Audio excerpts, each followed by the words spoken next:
Tout de suite,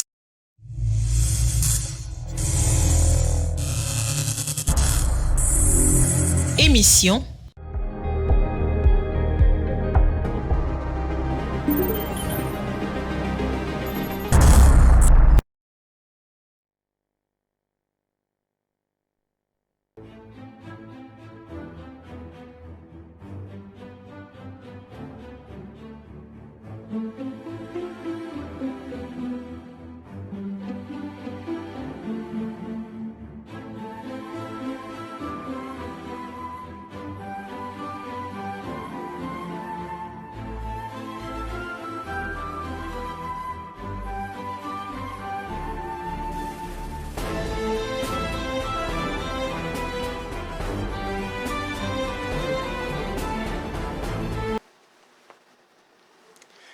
Merci de votre fidélité à Géopolis Télévision. Bienvenue dans À la Une, votre programme d'approfondissement de l'actualité grâce à l'analyse des journalistes. Et aujourd'hui, comme toujours, nous sommes fiers de recevoir nos habitués. D'abord, dans mon mat. Bonsoir, dans mon mat. Bonsoir Patrick Ilunga. Voilà, dans mon mat, un habitué de À la Une. Vous le savez, vous êtes aussi des habitués comme téléspectateurs. Et avec dans mon match pour discuter et analyser, José Junior Owawa. Bonsoir José. Patrick, bonsoir. Bonsoir Adam. Bonsoir aux téléspectateurs de Géopolis Télévision. Voilà, José Junior Owawa qui n'est plus à présenter. Il est journaliste à Géopolis Forum, un habitué de À la Une, votre programme. Alors, on va parler d'un sujet particulièrement intéressant. La justice est en alerte sur le dossier de projet de construction d'une prison dans la province de Chopo. Nous sommes à Kisangani. Le procureur général près la Cour de cassation a écrit à l'Assemblée nationale pour obtenir l'autorisation d'instruction à l'encontre du ministre de la Justice, Constant Moutamba. Il faut dire que le ministère de la Justice aurait signé un contrat de gré à gré avec la firme Zion Construction pour la construction justement de la prison, mais le dossier est entaché de soupçons de détournement. Voilà le thème de cette émission. Nous sommes en direct et nous sommes ravis de vous avoir parce que nous espérons vous avoir en tout cas dans les minutes qui suivent, chers téléspectateurs, parce que vous pouvez réagir à travers le 097 000 49 68 pour nous dire votre ressenti, votre lecture de cette actualité concernant la demande d'autorisation d'instruction contre le ministre de la Justice dans l'affaire construction de prison à Kisangani dans la province de Chopo. Alors, bien avant d'aller dans le vif du débat avec mes confrères ici sur ce plateau, je vais demander, en tout cas si je parle le même langage que la régie, qu'on nous balance d'abord un extrait du rapporteur de l'Assemblée nationale, le professeur l'honorable Joly, pour nous brosser justement, pour nous mettre déjà dans le bain de cette affaire.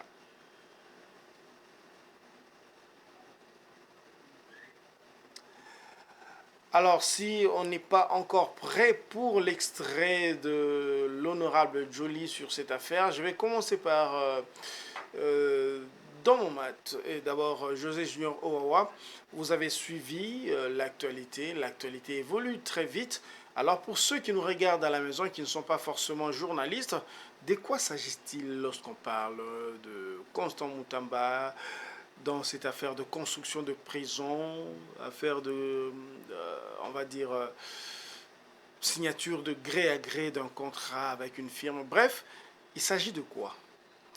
Bon, merci beaucoup Patrick, merci aux téléspectateurs de Géopolis Télévision. C'est justement, comme vous l'avez dit, c'est une affaire qui a répondu, qui a commencé, qui a éclaboussé, qui est sorti comme ça au début de ce mois de mai,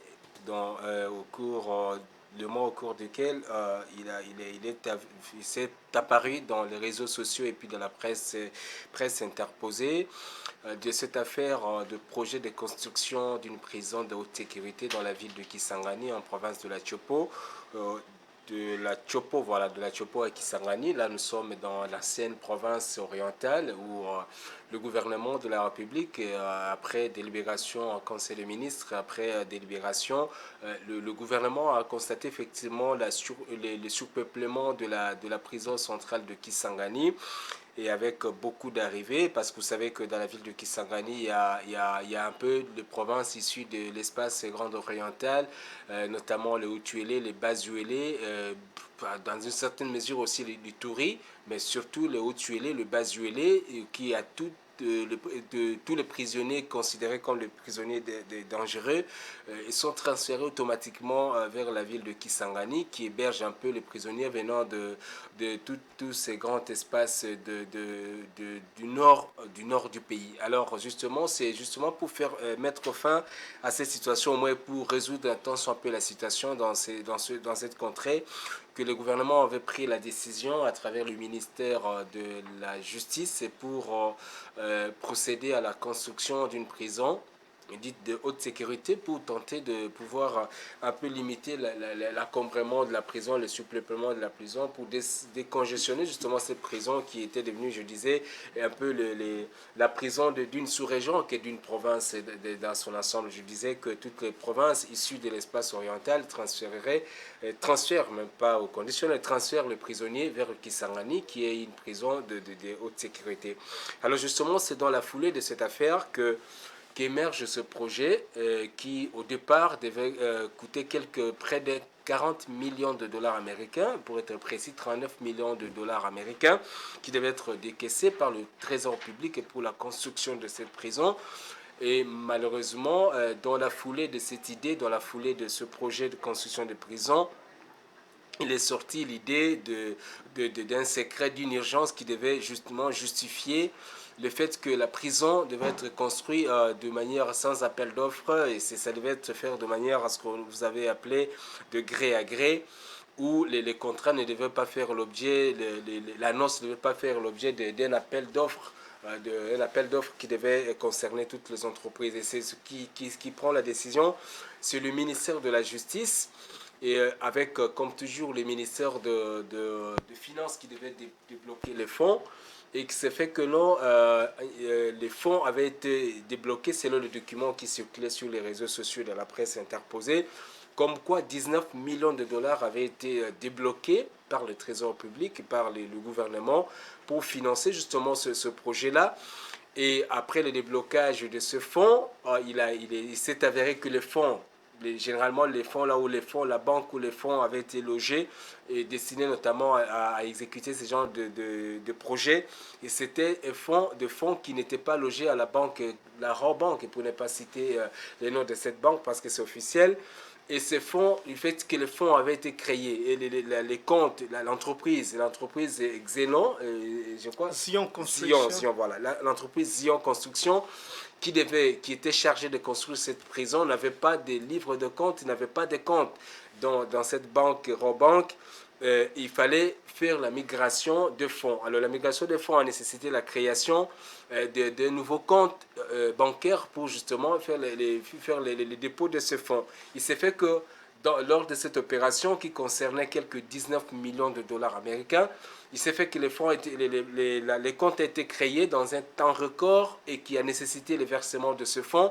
Et ça a créé la suspicion. Il y a des documents qui sont sortis comme quoi, mais naturellement, un compte qui a été créé, en fait, il y a un flou. C'est flou-là qui a suscité justement l'intérêt des gens autour de ce projet pour dire que comment les fonds devaient être versés dans un compte qui venait de voir le jour. Le ministère s'est justifié, le ministère s'est justifié du fait que l'entreprise Zion n'avait pas de compte à la Raw Bank, et il fallait justement procéder à la création d'abord du compte et le versement de ces fonds. Et on venait d'apprendre, ce sont des informations peut-être à vérifier, que ces fonds, généralement, qui est toujours logés dans ces comptes et pour les comptes du Trésor public, concernaient aussi les fonds qui concernaient l'étape qu'on appelle le FRIVAO. Vous connaissez ces grands projets qui consistaient à pouvoir dédommager, indemniser les victimes de la guerre de 2000, je crois, la guerre de 2000, entre le Rwandais, l'armée rwandaise et l'armée ougandaise dans la ville de Kisangani, et que c'est une partie de ces fonds qui étaient débloqués. Au départ, c'était quelque chose de 300 millions de dollars américains, Et en dernière minute, on apprendrait que les fonds qui ont été, c'était moins de 200 millions que les Ougandais ont pris l'engagement et ont commencé à décaisser ces fonds. Au-delà de l'indemnisation des victimes, il fallait aussi procéder à l'amélioration des conditions de détention des prisonniers, notamment la construction de cette prison. Alors, c'est autour de ça qu'avec cet imbroglio et avec toutes ces polémiques qui avaient été créées autour de ce fonds, il avait été décidé par le Premier ministre de pouvoir voir clair. La Première ministre voulait voir clair autour de ce dossier. Et il a suspendu l'exécution de ce projet en demandant au ministère de la Justice de pouvoir produire toute la documentation nécessaire, c'est-à-dire l'expérience de l'entreprise, la justification du fait que pourquoi un appel d'offres n'avait pas été lancé conformément à la loi, pourquoi il y avait nécessité le ministère de la Justice, le ministre de la Justice devrait justifier pourquoi cette procédure de gré à gré avait été préférée par lui, et tous ces éléments, c'est autour justement c'est dans cette foulée-là, dans la foulée de cette dossier-là qui a créé quand même une tempête médiatique dans les réseaux sociaux et consorts, et que nous apprenons ce jour la demande du procureur près de la Cour de cassation pour justement demander la demande d'autorisation d'instruction à l'encontre du ministre de la Justice. Donc c'est un peu de manière globale, je crois on aura le temps peut-être d'aborder d'autres aspects, mais globalement c'est comme ça qu'on peut comprendre d'une certaine manière cette affaire. Voilà, vos réactions, votre lecture, chers téléspectateurs, au 097 00049 68 pour nous dire votre lecture sur cette affaire qui commence à connaître un certain rebondissement. Avant de donner la parole à Domomat, je vais demander cette fois, je crois que la vidéo, l'extrait du rapporteur de l'Assemblée nationale est prêt. En tout cas, on va suivre l'honorable Jacques Joly qui fait lecture du réquisitoire du procureur près la Cour de cassation. C'est de préciser que dans la conclusion du marché gré à gré, 5 étapes doivent être respectées conformément à l'article 136 du décret numéro 23/12 du 3 mars 2023 portant manuel de procédure de marché public, à l'occurrence. Premier tiret, la demande motivée de l'autorisation spéciale. Deuxième tiret, la notification par la DGCMP de l'autorisation spéciale de conclure un marché de gré à gré. Troisième tiret, la demande de non-objection sur le projet de marché. Quatrième tiret, la soumission du marché à l'approbation de l'autorité compétente. Cinquième tiret, l'enregistrement du marché à l'autorité des régulations des marchés publics. Dans les cas d'espèce, Suaire Constant Mutamba Tungunga n'a respecté que les 2 premières étapes ci-dessus énumérées. La DGCMP ne lui a accordé que l'autorisation spéciale de recourir à la procédure de gré à gré avec société au coût de 39 877 067 US dollars et attendait que le ministre précité transmette le projet de contrat pour analyse, appréciation de la régularité et éventuellement donner l'avis de non-objection. Il apparaît clairement que sans l'avis de non-objection de la GCMP, ni l'approbation de la Première ministre que le prénommé Constant Mutamba Tungunga a procédé au paiement de la somme de 19 900 000 $ américains à la société Zion Construction SRL en violation de la réglementation en vigueur. Par ailleurs, il sied de préciser que l'argent versé au compte de cette société provenait du paiement par l'Ouganda de sa condamnation en faveur de la République démocratique du Congo, suivant l'arrêt sous rôle général numéro 116 rendu par la Cour internationale de justice le 9 février 2022 et était destiné à l'indemnisation des victimes de la guerre à Kisangani ayant opposé les troupes ougandaises à celles rwandaises. Signalons que ces fonds sont gérés par un établissement public à caractère social dénommé Fonds spécial de réparation et de répartition de l'indemnité aux victimes des activités illicites de l'Ouganda en République démocratique du Congo, en sigle FRIVAO.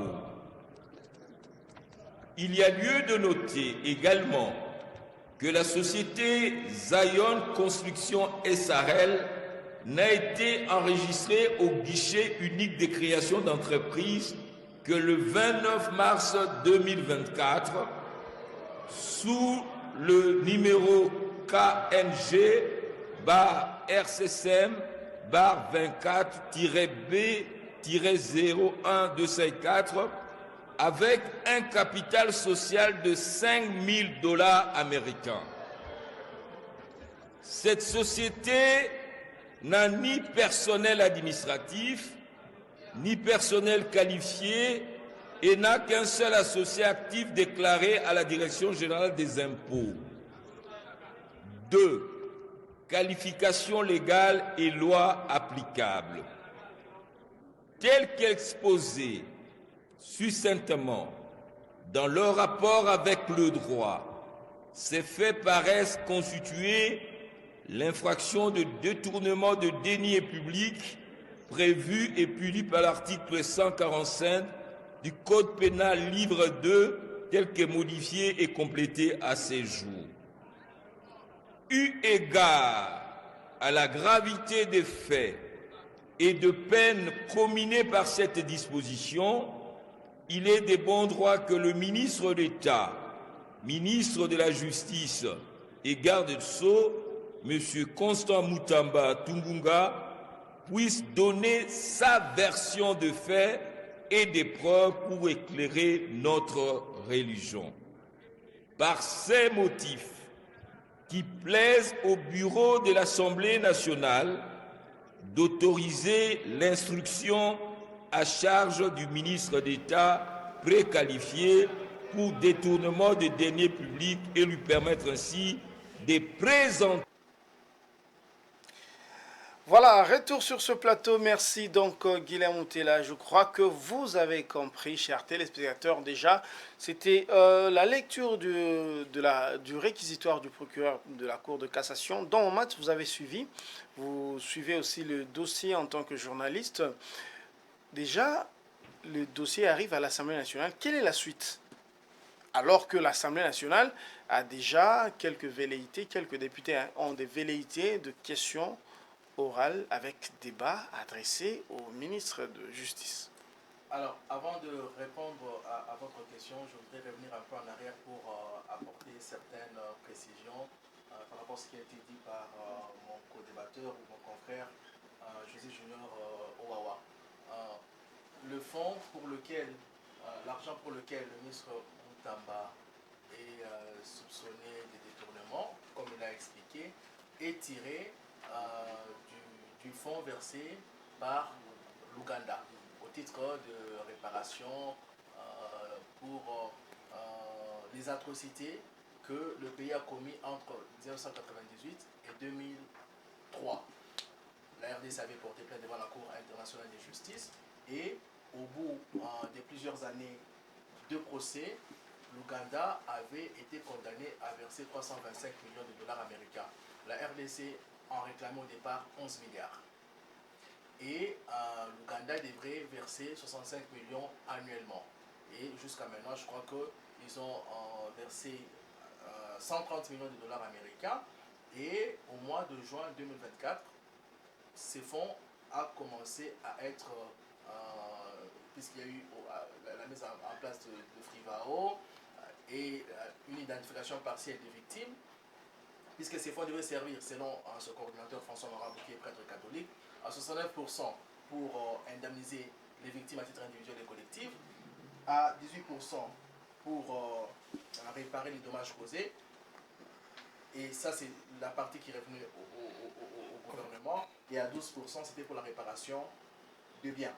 Et donc, déjà dans ces fonds-là, le gouvernement avait tiré 9 millions de dollars américains pour rétablir l'électricité dans les villes de Kisangani et Bouddha.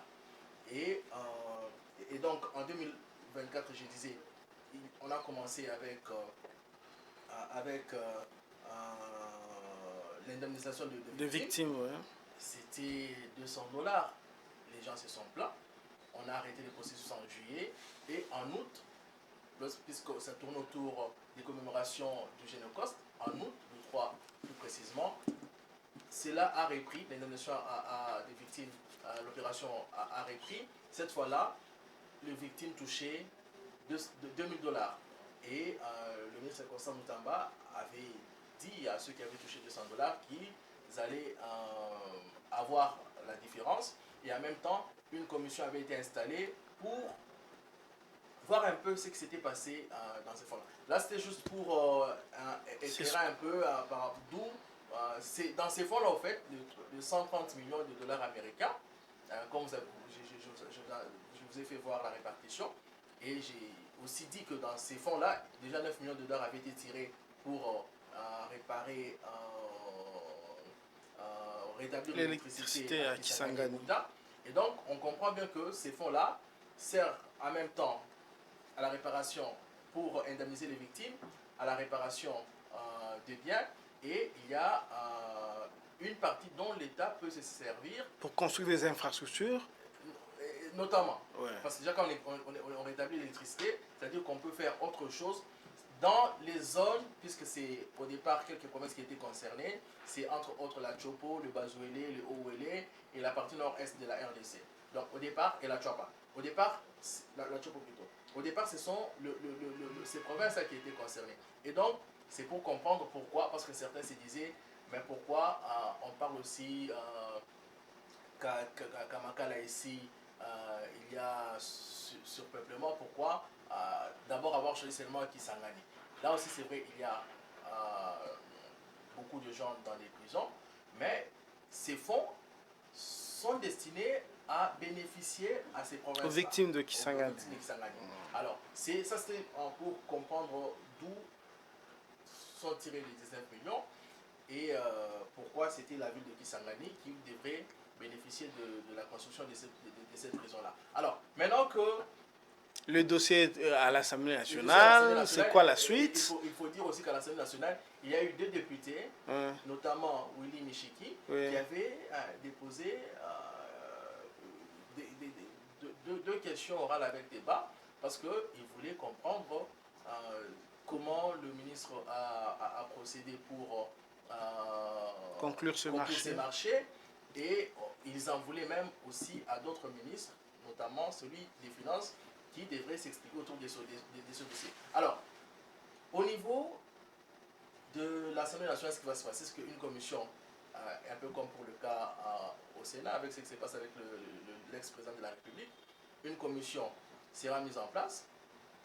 La commission va étudier les dossiers et après cette étude-là, elle va présenter ses conclusions en plénière et va au fait présenter ses conclusions en plénière et ça sera au fait à la plénière de décider de l'opportunité ou pas d'élever les immunités de M. Constant Moutamba en tant que... d'autoriser l'instruction, justement. Oui, autoriser l'instruction.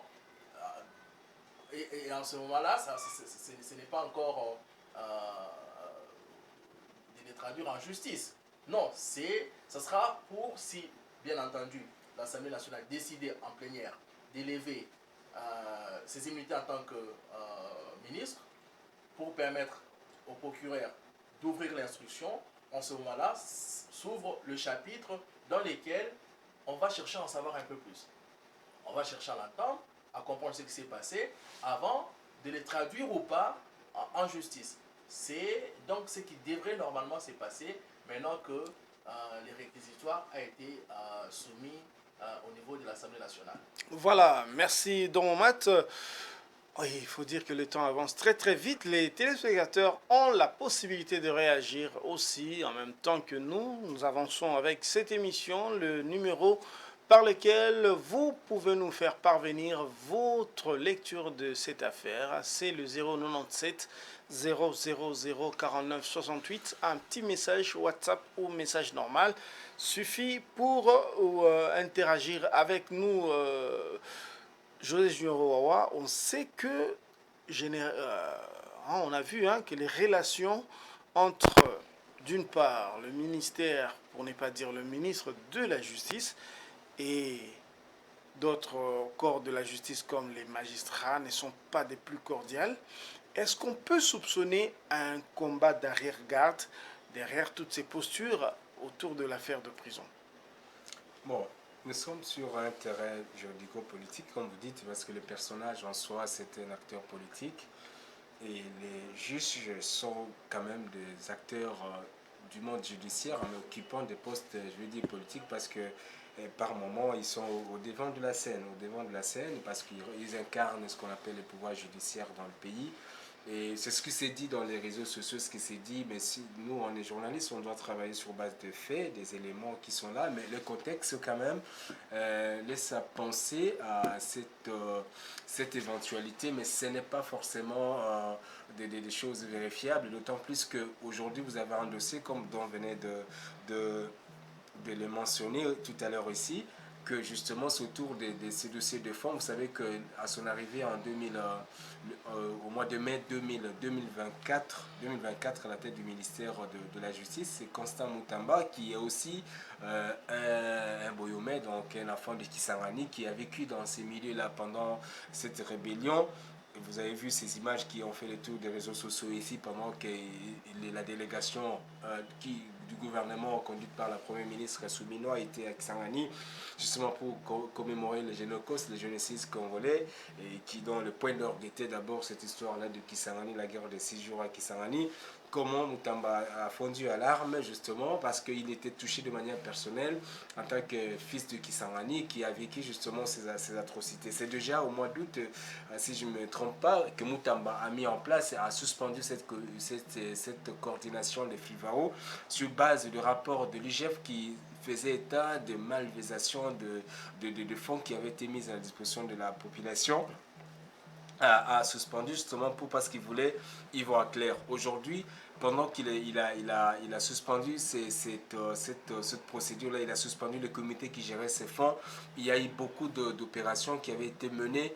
Et pendant ce temps, au moment où je vous parle, il y a une délégation qui a fait la descente aujourd'hui dans la ville de Bouta, justement pour constater les lieux, comme vous avez cité, la ville de Bouta et celle de Kisangani, qui étaient des villes beaucoup plus touchées par ces affrontements et par la présence rwandaise et ougandaise dans le nord du pays. Et c'est déjà dans ce contexte-là qu'on a compris qu'effectivement, c'est la mauvaise gestion de ce projet, la mauvaise gestion de ce fonds n'a pas commencé seulement avec ce qui est arrivé avec l'affaire des prisons. C'est une histoire qui a commencé déjà bien avant l'arrivée de Mutamba à la tête du ministère. C'est un dossier parce qu'il y a eu déjà des soupçons avec déjà le ministre, ses prédécesseurs, parce que c'est des dossiers. Les FIVAO ont été mis en place en 2019 par un arrêté ou une ordonnance présidentielle en 2019 que cet organe a été institué légalement et qui a commencé à travailler, qui a commencé à indemniser les populations. Déjà à partir de 2022, on a fait justement une répartition formelle de comment ces fonds-là devaient être gérés. Il y a une quantité, comme on l'a expliqué, qui devait passer et pour l'indemnisation des victimes, l'autre quantité et pour la prise en charge, tout ce que vous connaissez comme les domaines de justice. C'est justement dans cette quantité-là, il y a aussi une partie de ces fonds, 5% de ces fonds qui devaient être gérés par le ministère. C'est ce qui revenait au ministère de la Justice. Donc vous voyez, c'est une affaire dont les contextes déjà plante déjà le décor parce que vous vous souvenez, lors des états généraux de la justice, il y a eu beaucoup de choses qui ont été dites. Il y a même des articles scientifiques qui ont été produits dans ce cadre-là pour montrer justement les climats délétères qui existaient entre le ministre de la Justice, la personne du ministre de la Justice et l'appareil judiciaire, aujourd'hui le Conseil supérieur de la magistrature, tout ce que ce n'est pas un secret, ça a été diffusé un peu partout à travers les médias. Ça donne du grain à moudre au moins à ceux qui pensent aujourd'hui que le contexte là qui de relations qui ne sont pas toujours tendres entre le ministre de la Justice, l'actuel ministre de la Justice et l'appareil judiciaire peut toujours faire qu'on puisse commenter d'une manière ou d'une autre cette affaire-là, même si je vous ai dit, les faits le montrent déjà qu'il y a eu déjà ces soupçons de malversation de ce fonds avant même l'arrivée de Moutamba. Le point d'orgue aujourd'hui, c'est justement cette affaire de prison dont le rapporteur de l'Assemblée nationale a bien expliqué la motivation du procureur justement pour parvenir à cette demande d'instruction à la contre du ministre Moutamba. Donc voilà, c'est justement dans ce contexte-là, on se pose la question, comment est-ce que l'affaire va se dérouler. Le ministre de la Justice qui a déjà exigé, qui a déjà enjoint le parquet et les autres à pouvoir poursuivre les comités qui géraient déjà ces fonds en 2024, déjà au mois d'août, déjà qu'il suspendait ce comité de gestion. Et aujourd'hui, c'est le même ministre qui est justement... Mais aujourd'hui, vous avez suivi les professeurs Joly, Moutamba n'est pas forcément accusé d'avoir détourné, il n'est pas soupçonné, mais justement, il est poursuivi justement parce qu'il n'a pas respecté la procédure. Il y a un certain nombre de documents, on a dit sur, je crois, 5 ou 6 documents sur documents qui devaient poursuivre. Moutamba n'a respecté et n'a respecté que 2. Donc il n'a pas... Selon le réquisitoire. Oui, selon les réquisitoires du procureur de la Cour de cassation. Notamment la documentation qui lui avait été exigée par la DCGMP, la Direction de passation de marché public, et l'approbation du Premier ministre. C'est d'où la décision de la Premier ministre de pouvoir suspendre cette procédure-là en attendant d'obtenir toute la documentation nécessaire. Donc c'est autour de ça qu'il faut maintenant analyser, mais c'est un feuilleton judiciaire qui va commencer si jamais les procureurs parvenaient à ce fin, c'est-à-dire obtenant l'autorisation de l'Assemblée nationale, justement, parce que Moutamba, c'est quand même ces ministres-là qui s'est montré pendant jusque-là, mais c'est dans sa volonté, en tout cas dans sa posture de pouvoir réformer les choses dans le domaine de la justice qu'il avait toujours dénoncé. Et c'est le même Moutamba maintenant qui se retrouve justement être soupçonné dans cette affaire. C'est une affaire, qu'on le veuille ou non, c'est une affaire qui va toucher un moment aussi l'appareil judiciaire. C'est une affaire aussi qui touche aussi les politiques, parce que c'est le contexte qu'il exige, et vous voyez déjà les réactions que vous recevez à travers les réseaux sociaux. Ça montre justement que nous tendons vraiment, c'est sur cette affaire, c'est pas loin un peu de l'histoire de Matata, où c'est une affaire judiciaire, mais qui a toujours des commentaires nourris sur le plan politique. Voilà, 3 jours particulièrement animés par des affaires judiciaires. Il y a eu l'affaire Matata, il y a maintenant l'affaire Moutamba, et le lendemain, ou bien demain, ce sera peut-être l'affaire Joseph Kabila. Dans le moment, José Junior l'a dit, Constant Moutamba est arrivé avec l'ambition de réformer beaucoup de choses. Il a notamment le projet de mettre en place ou bien de faire avancer le projet du parquet financier. Est-ce qu'on peut imaginer que derrière ça, il a un combat contre lui justement pour ne pas qu'il avance sur certaines réformes, parce que certaines personnes se seraient peut-être trouvées dans l'embarras ou bien coincé par ces genres de réformes. On peut imaginer que c'est des combats d'arrière-garde qui sont derrière ce dossier. En tout cas, à l'en croire, je l'ai entendu une fois dire en public, puisque ça a été diffusé dans toutes les télévisions, je crois que c'était lors des États généraux, je l'ai entendu dire que n'eût été le président, il y a longtemps qu'il aurait démissionné. C'est-à-dire qu'il fait face, effectivement, à des résistances, puisque Moutamba se présente, du moins sur papier, dans l'opinion publique, il se présente comme un réformateur. Et lorsqu'on est un réformateur, tout naturellement, on fait face à des résistances. Et ici, nous sommes dans un domaine très particulier qui est la justice. Et vous savez, ce n'est pas là encore moi qui l'ai dit, c'est le président de la République cette fois-là qui le disait, que la justice est malade. Et certains sont allés plus loin pour dire qu'elle était à l'agonie. Et lui, Moutamba, est revenu pour dire qu'il fallait une thérapie de choc pour remettre en état cette justice. Et souvent, il a été présenté par des magistrats comme parfois un homme qui ne se contentait pas de verdicts rendus.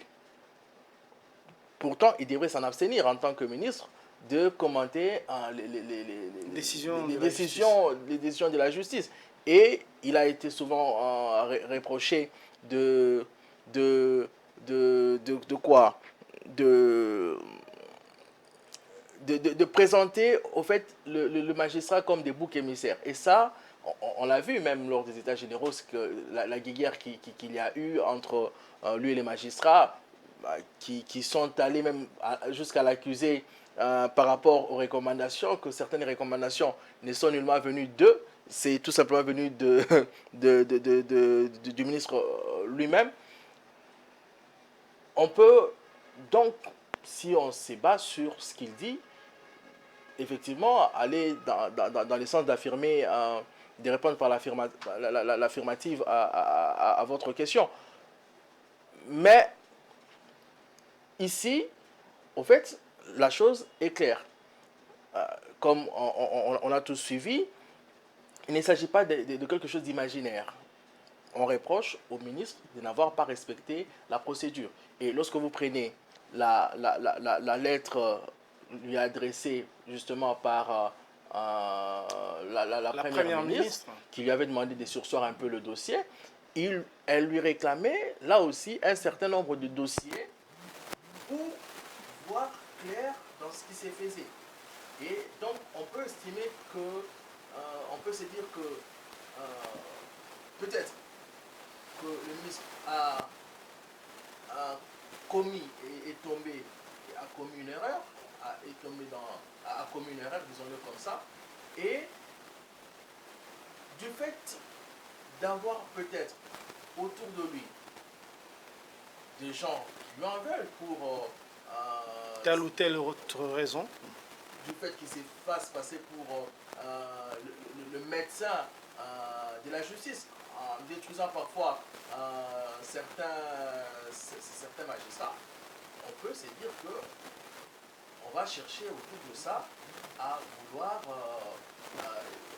marteler, à vouloir mettre l'accent sur ce qu'il a commis comme faute ou erreur et à amplifier cela.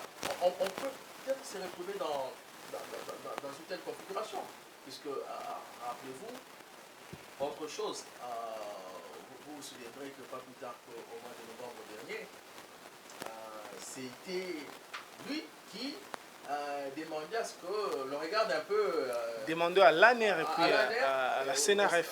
Oui, de voir un peu comment le procureur qui aujourd'hui a déposé un réquisitoire à l'Assemblée nationale, comment est-ce qu'il s'est tapé... Comment est-ce qu'il se serait tapé un appartement de près de 900 000 dollars en Europe. Et donc, on peut se dire aussi que voilà, il y a quelqu'un qui dénonce tout le temps, et maintenant qu'on a trouvé une faute, on le dénonce aussi. Il faut aussi les dénoncer. Très bien. On peut peut-être amplifier cela. C'est une configuration, mais voilà. Ce qui est clair est qu'il y a quand même des choses qui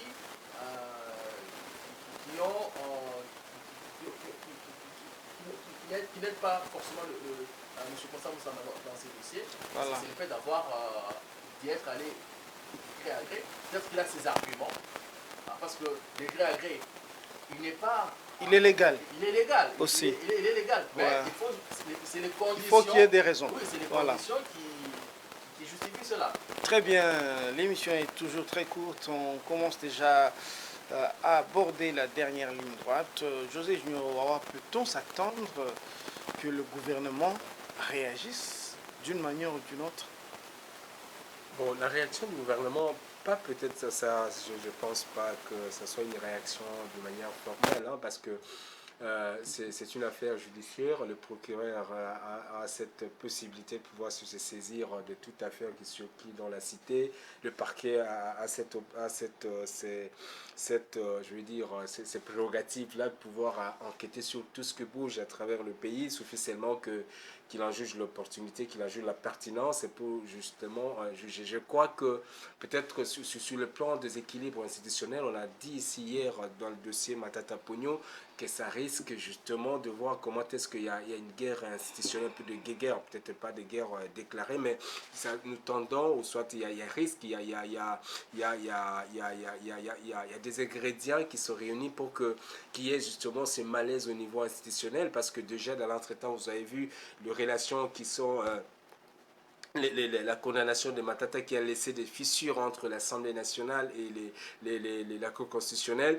Vous voyez un autre dossier qui surgit cette fois-ci entre le ministère, le gouvernement, je vais parler, le ministère de la Justice, le ministre de la Justice et l'appareil judiciaire. Et aujourd'hui, l'appareil judiciaire qui a trouvé sa brèche dans laquelle il faut s'engouffrer, justement pour essayer un peu justement de voir comment est-ce que les choses doivent être gérées. Donc, ce sont des hypothèses, ce sont des éventualités, mais il faut voir maintenant, il faut être beaucoup plus prudent avec les éléments, les compléments d'informations qui peuvent arriver. C'est une situation, c'est une question, c'est un dossier évolutif et qui peut toujours évoluer à tout moment en fonction de pondérances, en fonction du contexte politique et judiciaire qui dicte sa loi sur tout ce qui va venir par la suite. Ça va dépendre maintenant du comportement de membres de la commission qui va être mise en place. Et c'est justement à l'issue de cette commission, c'est la commission qui va en juger l'opportunité. Et c'est à l'issue maintenant de conclusions de cette commission qu'on va voir maintenant la suite des événements, la suite à accorder à cet événement. Mais tout ça, c'est toujours volatile, c'est toujours évolutif. Ça va dépendre de comment est-ce que les choses vont évoluer. Mais c'est un sujet, comme je l'ai dit tout à l'heure, c'est un sujet qui va effectivement vraiment marquer l'histoire, en tout cas, de cette année, en tout cas cette semaine un peu particulière sur le plan judiciaire entre les poursuites judiciaires que nous connaissons depuis le début de la semaine et depuis le début de cette année 2025.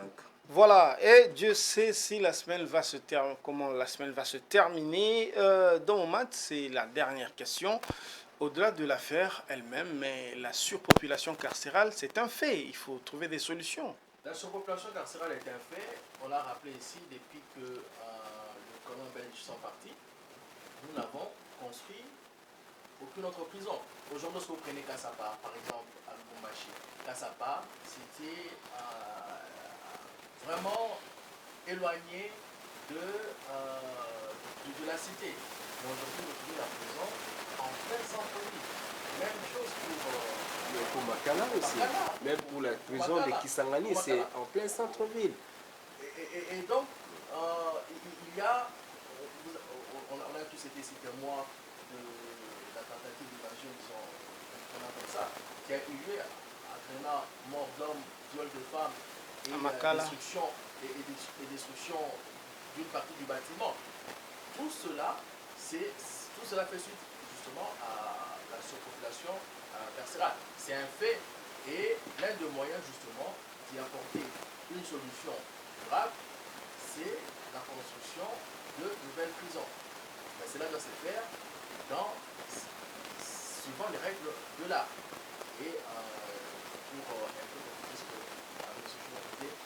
c'est vrai qu'on ne peut pas trop s'appeler par rapport au dossier Constant Moutamba, puisque je crois que même au niveau du gouvernement, si il y a eu un manquement et tout, c'est pas forcément que l'affaire doit se solder en justice. Il faut savoir des demandes. Il y a eu par exemple un ministre qui a été déchu au niveau de l'Assemblée nationale et qui n'a jamais été poursuivi en justice. Il a été reproché d'avoir donné l'argent, je crois, de poisson. Il n'a pas été poursuivi en justice. Et vous savez comment notre justice fonctionne. Pas plus tard qu'avant-hier ou hier, vous avez vu dans les réseaux sociaux une idée devenue virale attribuée à François Bokota. C'est une idée qui lui a été attribuée, voulant prolonger, mettre fin compte du président actuel. Mais pourtant, François Bokota, ça fait 3 mois qu'il est condamné. Et donc, à l'horizon, on ne sait pas très bien voir qu'est-ce qui va se passer, mais pour moi, je trouve qu'il n'y a pas vraiment à s'affoler par rapport à ce cas, puisque normalement, le marché du KRS existe. Encore faut-il que le ministre puisse justifier pourquoi il est arrivé là. Et en ce moment-là, si on estime qu'il a quand même commis il a commis des erreurs d'appréciation, on peut écoper des sanctions au niveau du gouvernement et l'affaire peut s'arrêter là. Voilà, l'avenir nous dira donc sur cette affaire et sur bien d'autres affaires de justice. À la une, c'est ici la fin de parcours. On va se quitter avec l'espoir de se retrouver demain et sur un autre sujet probablement. Et ce sera toujours avec le même plaisir. Restez fidèles aux antennes de Géopolis Télévision.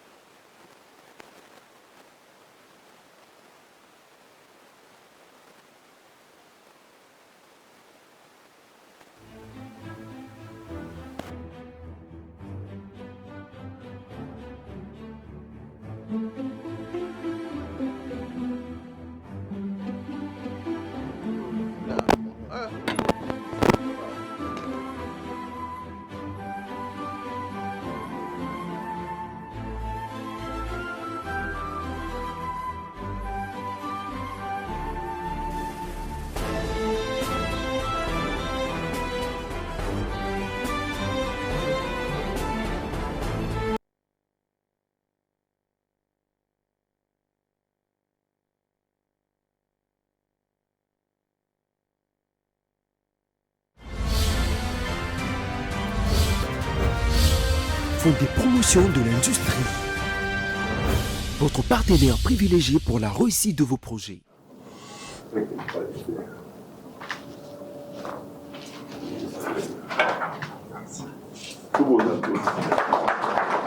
Le Fonds de promotion de l'industrie FPI accordera désormais des crédits allant jusqu'à 50 000 $ américains aux jeunes entrepreneurs et artisans promoteurs des projets industriels. Avant cette mesure, les jeunes ne pouvaient pas bénéficier des montants dépassant 15 000 $. Pour apporter des solutions aux jeunes entrepreneurs, le FPI et le Fonds de garantie de l'entrepreneuriat au Congo, FOGEC, ont signé ce jeudi 8 mai 2025 au cabinet du ministre de l'Industrie un avenant au protocole d'accord conclu en 2024 entre les deux institutions. Ce protocole d'accord permet aux jeunes entrepreneurs d'obtenir des crédits auprès du FPI avec les garanties du FOGEC. La cérémonie s'est déroulée en présence du ministre des tutelles, Luatum Kabamba, du secrétaire général à l'industrie et de plusieurs mandataires publics. L'avenant porte sur l'allègement des critères d'accès au financement du FPI. Le taux d'intérêt pour les jeunes des 18 à 35 ans est sensiblement revu à la baisse. Il passe de 6 à 4%, alors que dans les banques commerciales, ce taux est prohibitif pour cette catégorie d'opérateurs économiques. Le FPI examinera minutieusement des projets à financer pour faciliter l'entrepreneuriat des jeunes. Étant donné qu'ils n'ont pas de garanties pour accéder au financement du FPI, le FOGEC, qui dispose des moyens, les aidera désormais à obtenir des crédits pour leurs activités. Bon, sommairement, c'est donner l'accès au public, c'est-à-dire au petit peuple, ceux qui n'ont